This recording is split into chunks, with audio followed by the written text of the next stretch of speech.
अर्ज़े पाक की खाक के ताबनाक ज़रों से अटे मुहाजिरीन के दमकते चेहरों को गले लगाए पुरतपाक इस्तकबाल कर रहा था।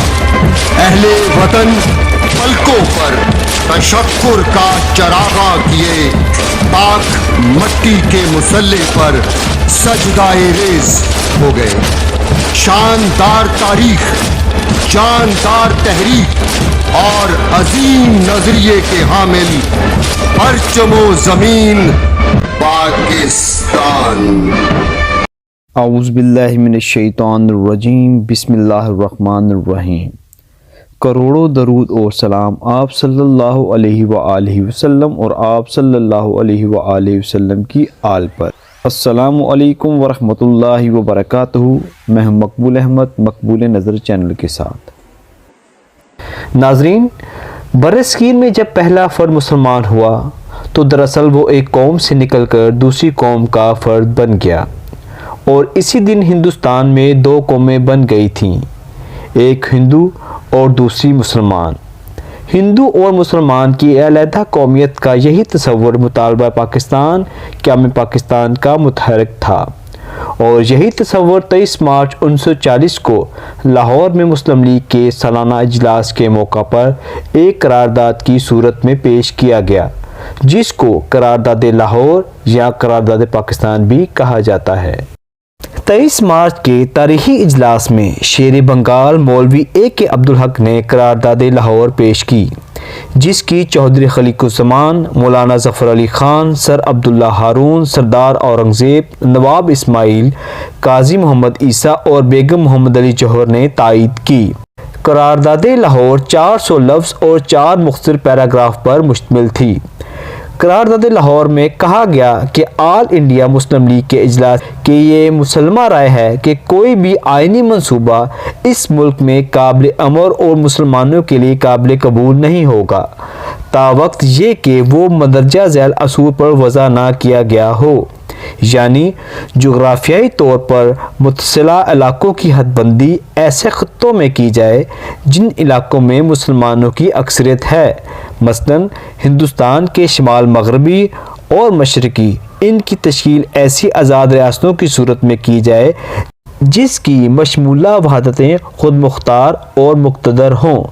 नीज़ इन वहादतों और ख़ित्तों में अक़लियतों के मज़हबी, सकाफ़ती, मुआशी, सियासी, इंतज़ामी और दीगर हकूक़ व मफ़ादात का मुनासिब, मुअस्सर और हुक्मी तहफ़्फ़ुज़ इनके मशवरे से आइन में सराहत के साथ पेश किया जाए। करारदाद लाहौर का पास होना था कि हिंदू लीडरों और अखबारात ने आसमान सर पर उठा लिया। प्रताप, मिला, ट्रिब्यून और दीगर हिंदू अखबारात ने अगले ही रोज़ करारदाद लाहौर को करारदाद पाकिस्तान का नाम दे दिया, हालांकि करारदाद में किसी भी जगह लफ्ज़ पाकिस्तान इस्तेमाल नहीं किया गया। हिंदू अखबारात की मानद हिंदू लीडरों ने भी करारदाद लाहौर के ख़िलाफ़ दिल खोल कर जहर उगला। गांधी ने 6 अप्रैल 1940 को अपने अखबार हरिजन में लिखा कि मेरा ख्याल है कि मुसलमान तकसीम को कबूल नहीं करेंगे, इनका मफाद खुद इनको तकसीम से रोकेगा, इनका मजहब इनको इस किस्म की वाज़िया खुदकुशी की इजाज़त नहीं देगा। दो कौमी नज़रिया एक झूठ है। चूँकि मैं अहिंसा में यकीन रखता हूँ, इसलिए मैं तशद्दुद के बिल पर मुजव्वज़ा तकसीम को नहीं रोक सकता, लेकिन मैं इस चीर फाड़ में फ़रीक नहीं बनूँगा, क्योंकि तकसीम का मतलब इन बेशुमार हिंदुओं और मुसलमानों के काम को तबाह बर्बाद करना है, जिन्होंने सदियों से एक कौम की हैसियत से हिंदुस्तान में रहने की कोशिश की।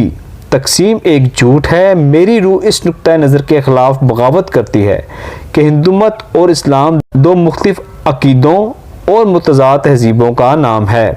हम सब एक ही खुदा के बंदे हैं। यकीनन मैं इस ख्याल के ख़िलाफ़ बगावत करूँगा कि करोड़ों हिंदुस्तानी जो कल तक हिंदू थे अपना मज़हब तब्दील करने की वजह से अपनी कौमियत भी बदल सकते हैं। सी राजगोपाल आचार्य ने करारदाद लाहौर के मुतल्लिक जहर अफशानी करते हुए कहा कि तकसीम हिंदुस्तान से मुतल्लिक मिस्टर जना का ये कदम इस तरह का है जैसे दो भाइयों में एक गाय की मलकियत पर झगड़ा हो और वो इस गाय को दो टुकड़ों में काट कर बांट लें। تو دیکھا ناظرین، پاکستان کو بنانے میں بہت سی مشکلات پیش آئیں۔ ہمیں شکر کرنا چاہیے کہ ہم ایک آزاد وطن میں سانس لے رہے ہیں۔ ہمیں اپنے وطن کی قدر کرنی چاہیے اور اس سے محبت کرنی چاہیے۔ اللہ پاک ہمیں بھی ایماندار، صالح، نیک حکمران نصیب فرمائے، آمین۔ اور ہمیں بھی اپنے وطن اور دین سے محبت کرنے کی ہمت اور توفیق عطا فرمائے، آمین۔ ناظرین، مقبول نظر آئی ڈی کو سنیک ویڈیو پہ بھی فالو کیجیے۔ جزاک اللہ خیرہ۔ السلام علیکم ورحمۃ اللہ وبرکاتہ۔